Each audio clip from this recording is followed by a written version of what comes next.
In the main event of UFC 308 in Abu Dhabi, the featherweight champion Ilia Topuria turned away the former champ Max Holloway in the exact way he said he would, by becoming the first man to knock out the BMF champion.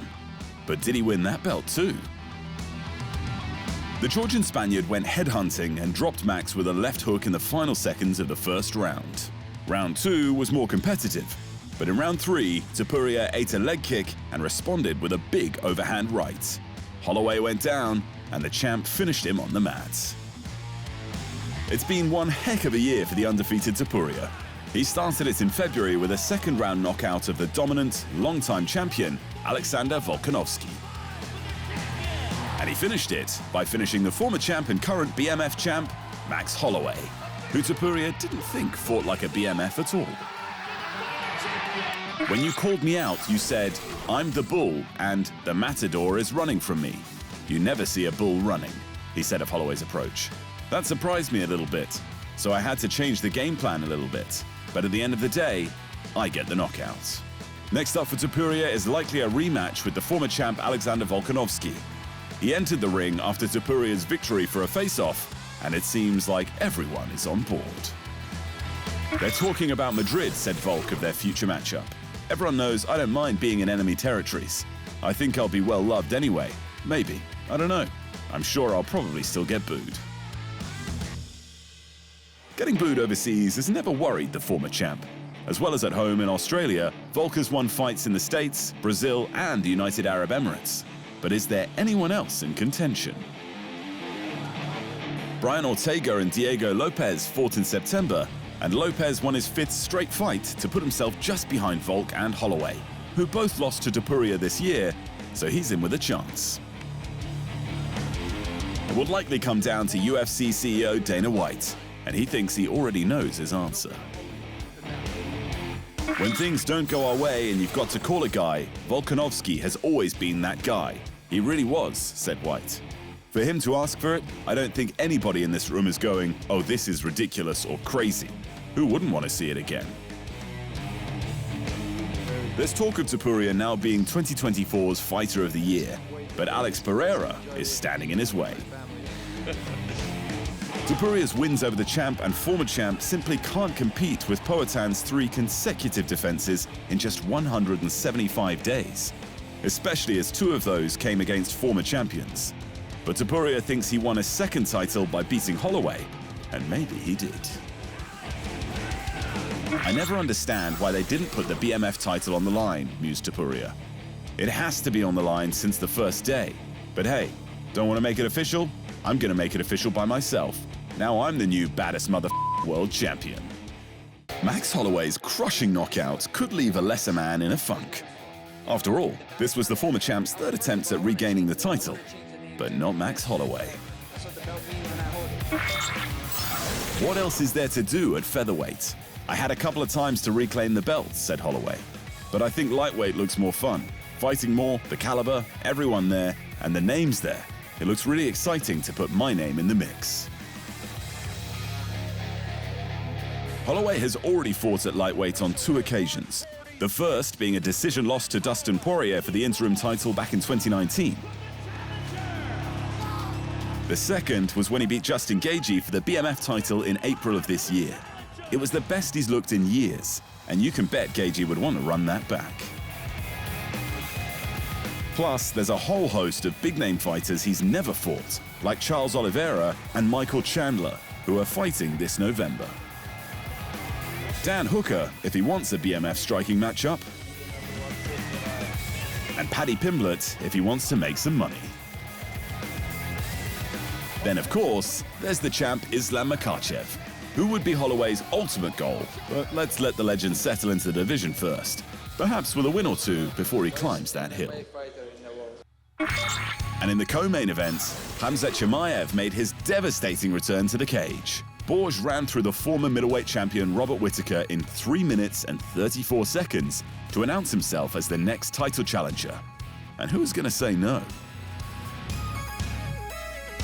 Less than 20 seconds into the fight, Chimaev scored a takedown. The Australian defended well until Chimaev locked onto a face crank that seemed to force a panicked tap. It turns out, The force from Chimaev's forearm broke Whittaker's 3 front-bottom teeth clean from his jaw. The win was the most impressive of the still undefeated Chimaev's career, and immediately after the victory, he had the same thing in mind that he always has: the championship belt. Right now, that belt belongs to Dricus du Plessis. But just 2 weeks ago, Dana White all but confirmed who DDP's next opponent will be, and it's not Khamzat. That's the former champ DDP took the belt from, Sean Strickland. According to the UFC CEO, the only hold-up for that fight is finding a suitable stadium in Africa. I just think sometimes I run. Du Plessis' coach, however, isn't on board. Before the Chimaev win over Whittaker, he stated that DDP will next defend the title in February in Sydney, and he'll be facing the winner of that bout. Chimaev was the clear winner, and he did it without taking a hit, so he'll be ready. Most importantly, though, the champ is keen. Feel really sorry for Rob. He looked super ready, but this is the fight game, tweeted du Plessis, possibly expecting a Whittaker rematch. Well done on a good performance, Khamzat. That being said, I can't wait to take your O. And how does Chimaev expect that to go? How I did with this guy, Rob, and how he done with du Plessis, Chimaev asked. Rob took him down, so if Rob took him down, there is salam alaikum. Meaning, he predicts a peaceful goodbye for du Plessis. In other results from the night, Magomed Ankalaev might finally have earned another shot at the light heavyweight title with another win. He last fought for the belt when he faced Jan Blachowicz for the then vacant title. That bout ended in a highly contentious draw that most thought Ankalaev won. Alex Pereira went on to win the vacant title, which he's already defended 3 times. With Ankalaev now having 2 wins and no losses since the draw, the champ may have found his next opponent. But there's a catch. "Let's do it, Alex. Stop running away from me," said the proud Muslim Ankalaev. "I have heard that he wants to fight during Ramadan. We are not fighting in Ramadan, otherwise after Ramadan or before Ramadan. If he says yes, we will fight him." Ilia Topuria and Khamzat Chimaev both took home 50k performance bonuses. But with a double spinning back fist KO, Shara Bullet Magomedov made it impossible to not give him one as well. And Matush Rambeki and Maktabek Orobai went 3 rounds for fight of the night.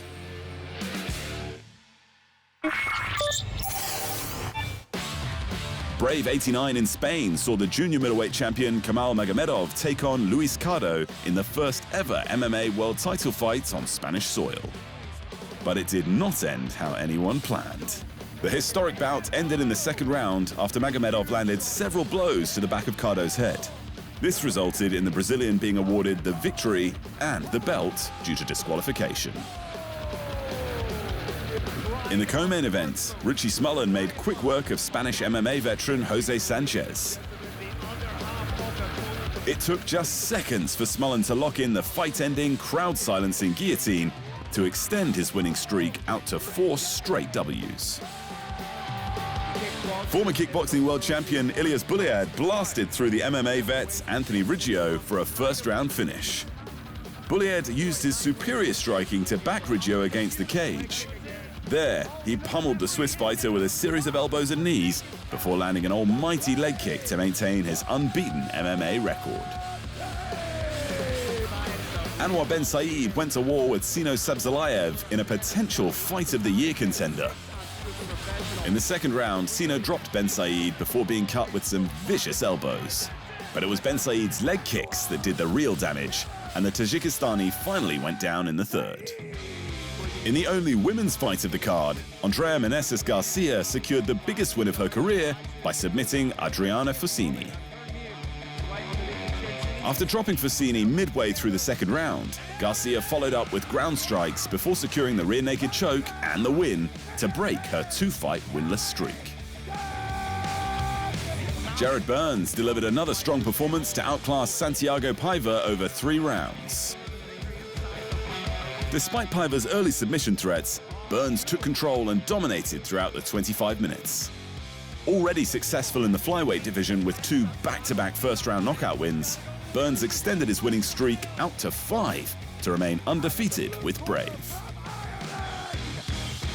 And in the opening fight of the night, Spain's Oscar Mendez gave the home nation a win with a victory over Tony Sipos. The Spaniard secured a unanimous decision victory after 3 rounds, successfully out-grappling the submission expert for his 3rd straight win. Brave 89 wrapped up the Around the World in 70 Days tour, which featured events in China, Pakistan, Bulgaria, the Netherlands, and Slovenia.